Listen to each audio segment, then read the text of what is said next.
Continuamos en Francamente. Quiero que agotemos el punto en el cual nos habíamos quedado antes de ir al corte. Usted decía, la sala tiene como fin, está siendo respaldada por grupos de poder, ha dicho, está reformando la Constitución a través de sentencias y en definitiva tendría una finalidad de desestabilizar el país. ¿Por qué tendría esa finalidad la sala de lo constitucional? Bueno, nosotros vemos a los grupos tradicionales de poder que hoy por hoy no controlan el gobierno, no controlan la asamblea. Ellos están en una situación muy complicada, Saúl. Después de que este gobierno y este Estado por décadas era prácticamente su sucursal oficial para dominar el país, tenían la justicia, la legislación, el ejecutivo, las fuerzas armadas, la policía, los medios de comunicación, algunas iglesias, y de repente dicen, ya no controlamos el ejecutivo, ahora tampoco controlamos el legislativo, las fuerzas armadas ya no se subordinan a esos intereses oligarcas. La Policía Nacional Civil es una institución distinta de lo que era antes la Guardia, la Policía. En fin, pero tenemos ahora una manera quizás hasta más conveniente porque no aparece tan desgastante y además parece que es justicia. Tienes un grupo de jueces que en una clara agenda con estos grupos de poder dicen, bueno, lo que no logramos conseguir en el Ejecutivo, en el Legislativo, lo vamos a conseguir a través de sentencias de una sala constitucional. Y es ahí como llegan los casos más inverosímiles, como este de la Corte de Cuentas. O sea, ellos en su obsesión de tener o de imponer un determinado patrón de comportamiento a la Asamblea y al Estado, dicen, vamos a inventarnos requisitos que no están en la Constitución y vamos a hacer que esos requisitos se impongan, cueste lo que cueste. No nos importa que esa institución, que es la Contralora del uso de los fondos públicos, esté en problemas por meses. Eso no les importa a ellos. Ellos lo que les importa es que se demuestre que su capricho se acepta como válido y que sienta además un precedente. Sin embargo, ellos han apelado a la letra constitucional, según se han dicho. No, en absoluto. Están yendo más allá de la misma. Hay que ser un ignorante de la Constitución para atreverse a decir esas cosas. La Constitución es clara. Es más, sí. Saúl, la Constitución tiene un artículo donde dice claramente que las resoluciones que se desapeguen al texto de la Constitución no deben de ser obedecidas por los funcionarios. Es un artículo constitucional. Entonces, ¿qué es lo que ha hecho la Asamblea? Fácilmente pudiera apelar ese artículo y decirle, señores, dejen de molestar. Esa sentencia que ustedes nos han mandado, o esa nota que han mandado, no tiene ninguna validez. Pero la Asamblea, viendo que el país vive un momento complejo, privilegia salidas políticas, salidas que generen estabilidad y confianza, mientras estos señores buscan cómo desestabilizar la situación del país. Nosotros buscamos salidas que puedan llevar a privilegiar el interés común. Si la gente no quiere estar viendo estos conflictos, ¿quién se los inventa? ¿De dónde salen? ¿Quién nos instiga? ¿Quién nos fomenta? La Asamblea, incluso reconociendo que son actuaciones fuera de la Constitución y la ley, dice, para la estabilidad política del país, la armonía social, vamos a elegir a estos señores. Y estamos convencidos de su honradez y de su competencia. Ellos no han logrado demostrar, estos señores cuatro, su incompetencia o su inmoralidad. No lo logran demostrar. Simplemente dicen, es que el proceso no nos gusta. Correcto. ¿Sabe? Acá también hay una cuestión de fondo y es el hecho de que quién en definitiva hace la lectura de la Constitución, porque sí debería ser a través, constitucionalmente está digamos, explícito que debe ser a través de la sala del Tribunal de Justicia del país, a través de la sala de lo constitucional. Pero usted dice, ellos están llevando las sentencias más allá de la Constitución. En definitiva, claro. ¿Qué lectura se hace? ¿La de la Asamblea Legislativa o la lectura que yo hago es que hay una instancia dentro de la Corte Suprema, que es un grupo de 4 magistrados, que ellos han decidido por sí mismos, sin mandato de la Asamblea, porque la Asamblea no los puede mandatar a romper la Constitución, han decidido que ellos quieren ser un poder absoluto en este país. Y eso no se les puede aceptar. porque entonces toda la lucha que hemos hecho por la independencia de los poderes, por la prevalencia del Estado de Derecho, por el respeto a la Constitución, quedaría como papel mojado. Si hay algo sagrado en esta Constitución, es que los órganos de poder son independientes. Ahora, que un grupo de 4 magistrados quiera invadir las facultades de la Asamblea, dictarle a quién elegir, cómo legislar, cuándo legislar, eso es inaceptable. Eso es inaceptable. Eso rompe con nuestro Estado constitucional. Que ellos emitan sentencias claramente violatorias de determinados artículos de la Constitución. Es inaceptable. Por supuesto que ellos y sus fanáticos dicen, no, pero es que el artículo que les da a ellos la facultad de declarar inconstitucionales leyes, decretos y reglamentos es absoluto. Los demás artículos no importan. Ese es el único artículo que importa. Eso no se puede aceptar, Saúl. La Constitución es un todo armónico, sistémico.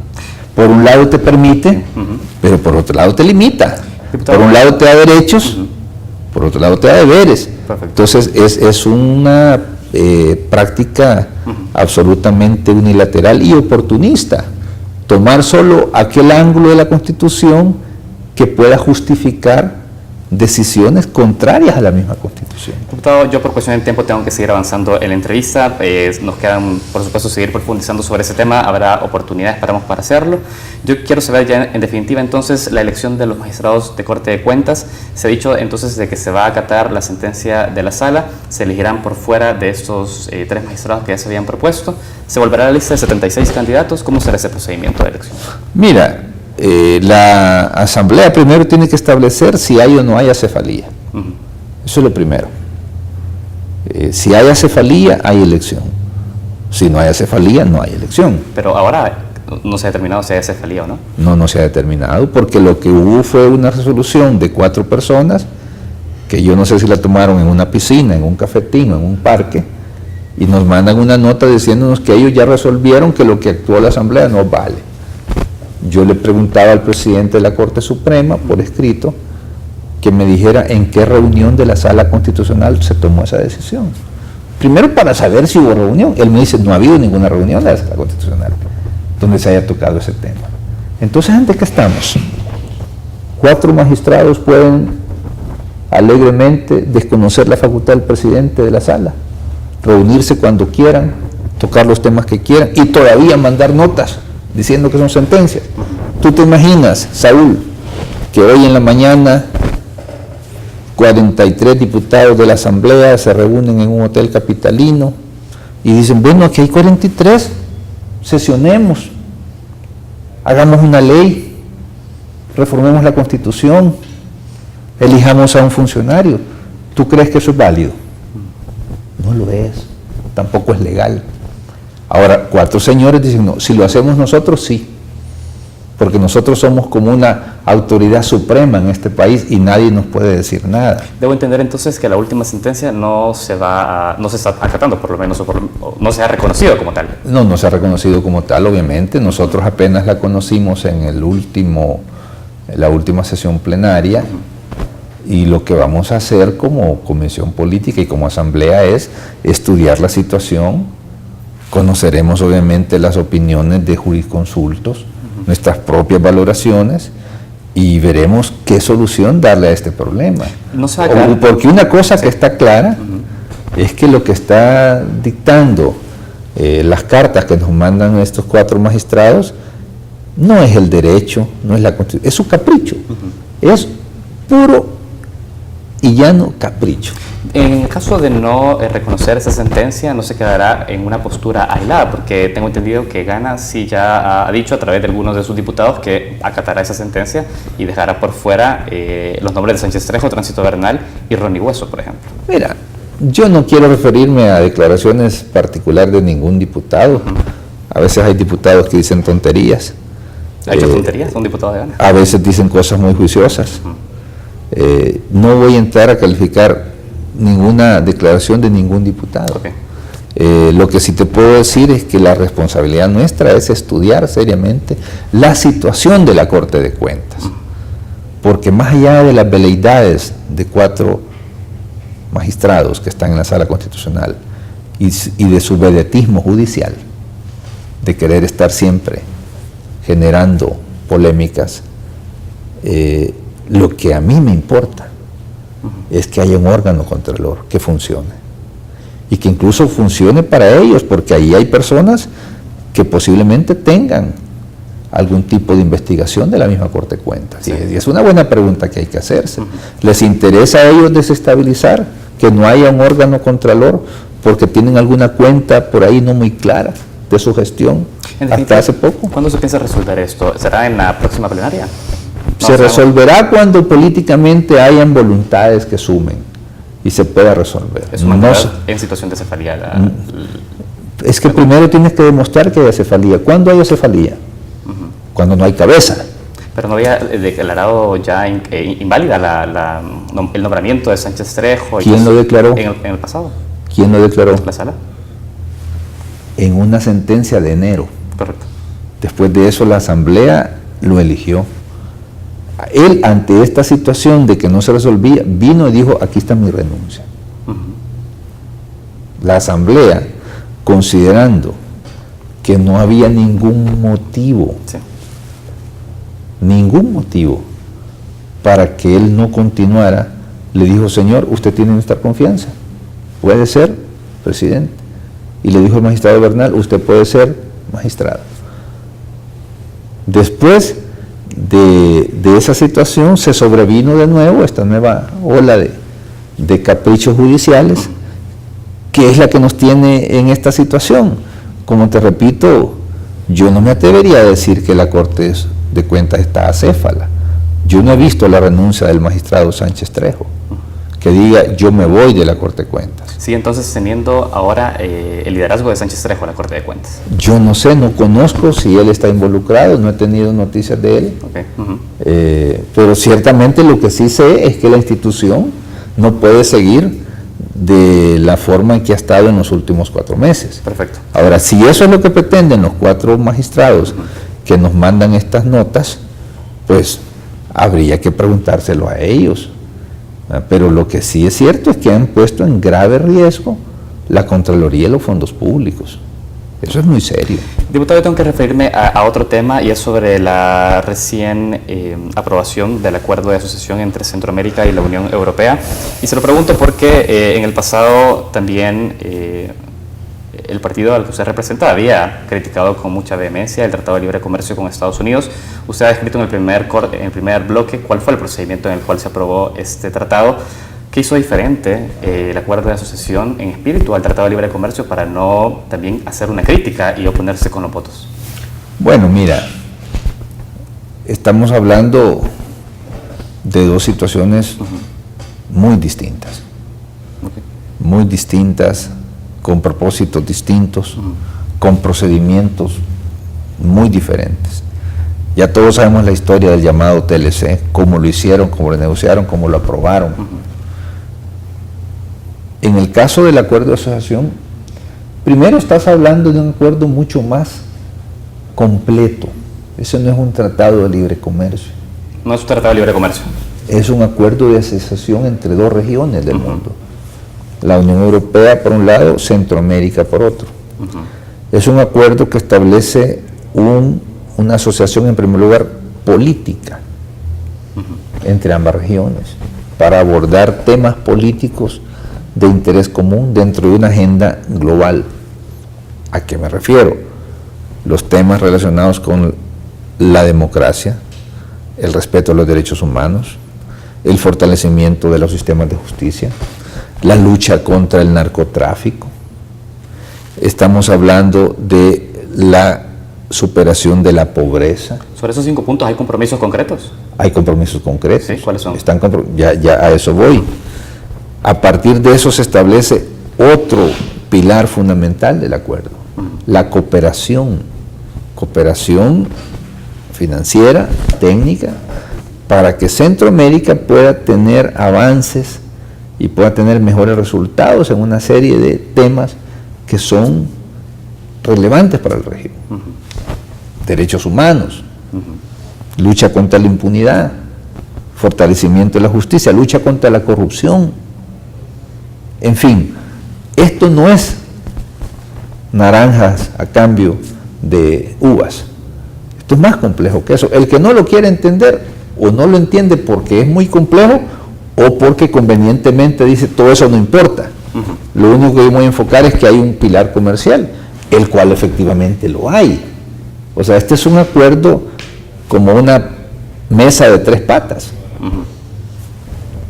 El diálogo político que establece incluso instituciones entre ambas regiones, un consejo de cooperación, un consejo de asociación, un consejo parlamentario, abre participación a la sociedad civil organizada, representada en el SICA y en las instancias europeas. ¿Esa instancia no existía antes? No. ¿Ese tipo de cooperación? No. Bueno, la cooperación ha existido, pero no llevada en base a un tratado que te dé previsibilidad y certidumbre. O sea, tú estás, o hasta ahora, la región y nuestros países estaban dependiendo, bueno, y el otro año a saber cuánto será la cooperación europea, que dicho sea de paso es la primera fuente de cooperación para la región de Centroamérica. Ahora tú tienes la posibilidad de negociar por lo menos para periodos de 5 años esa cooperación. O sea que tú como país y como región puedes estar seguro que en 5 años tendrás estos apoyos para distintas necesidades: superación de pobreza, educación, salud, vigencia de la democracia, etc. Y luego está el pilar comercial, que es el que establece la normativa del comercio entre ambas regiones.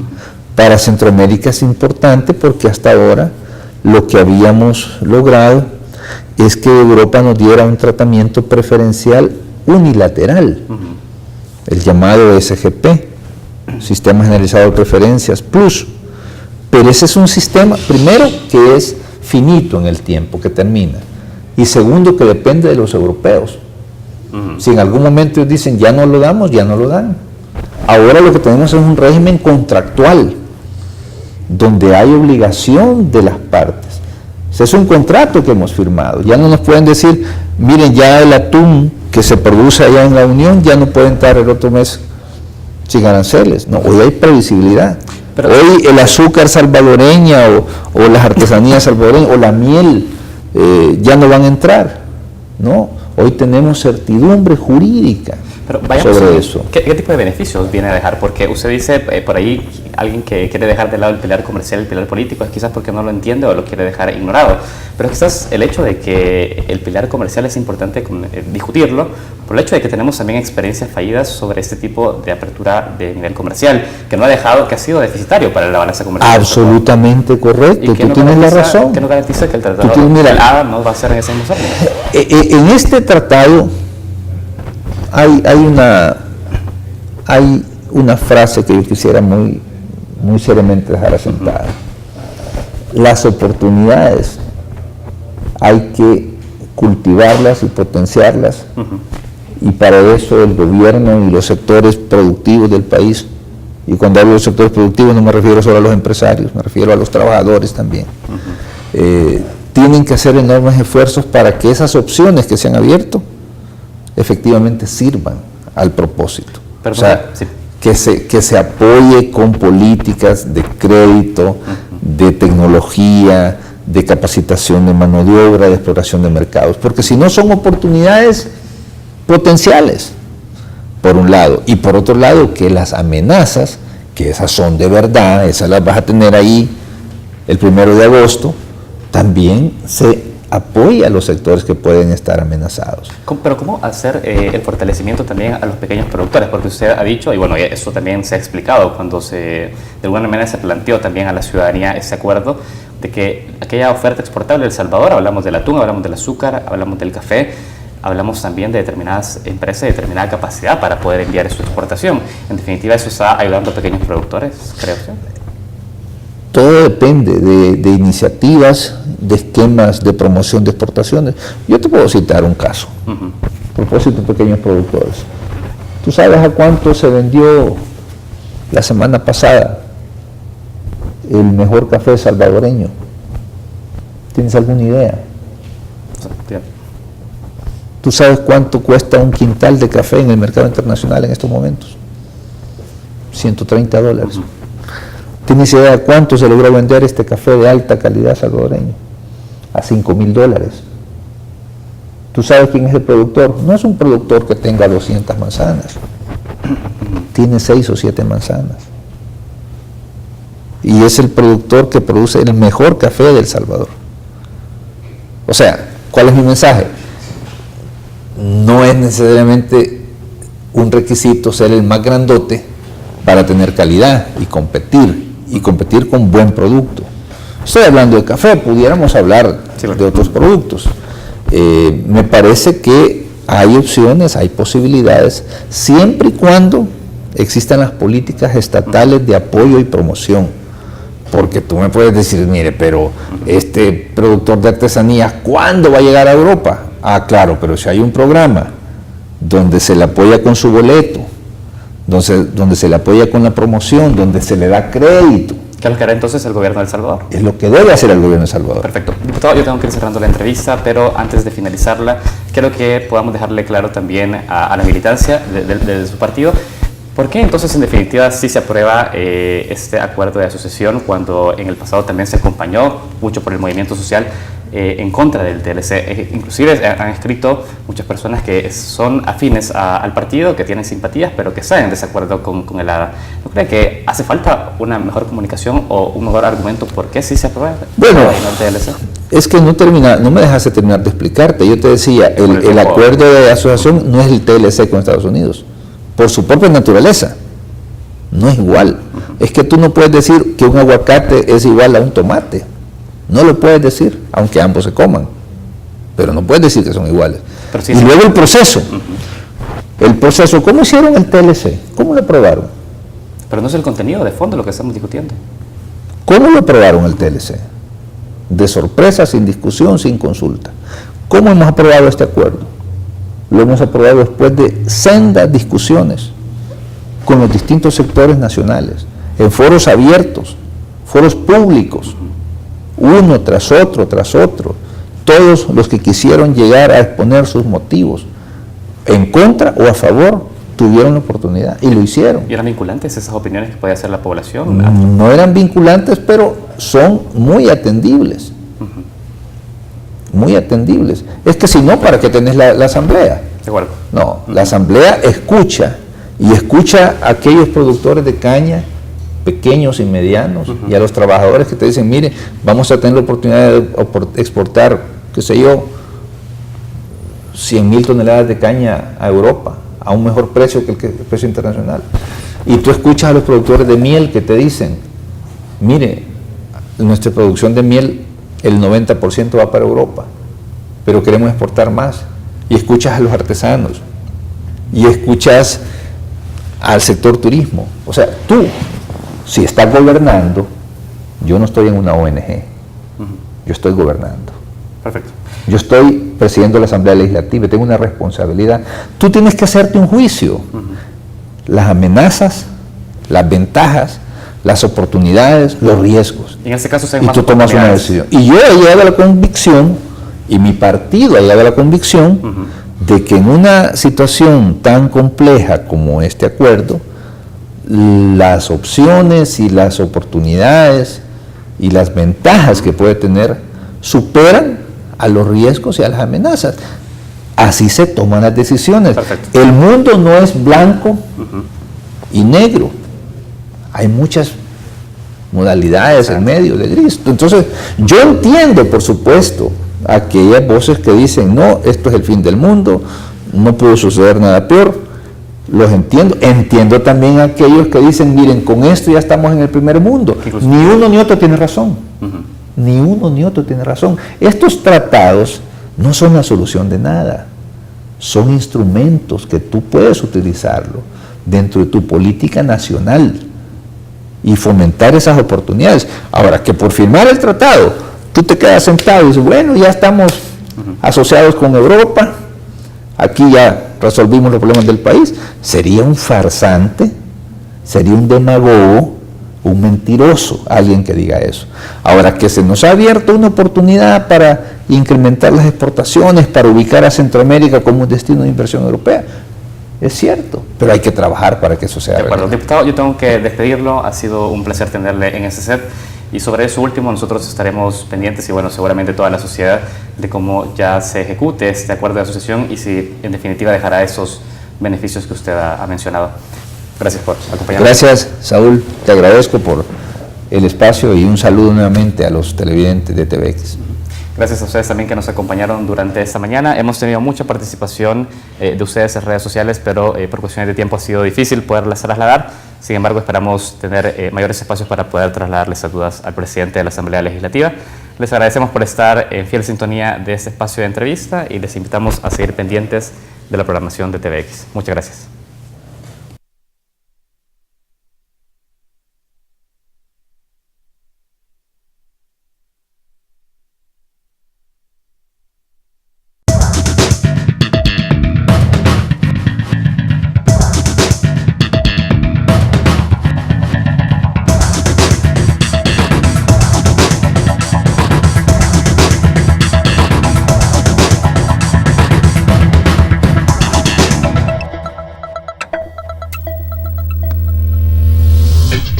Yeah.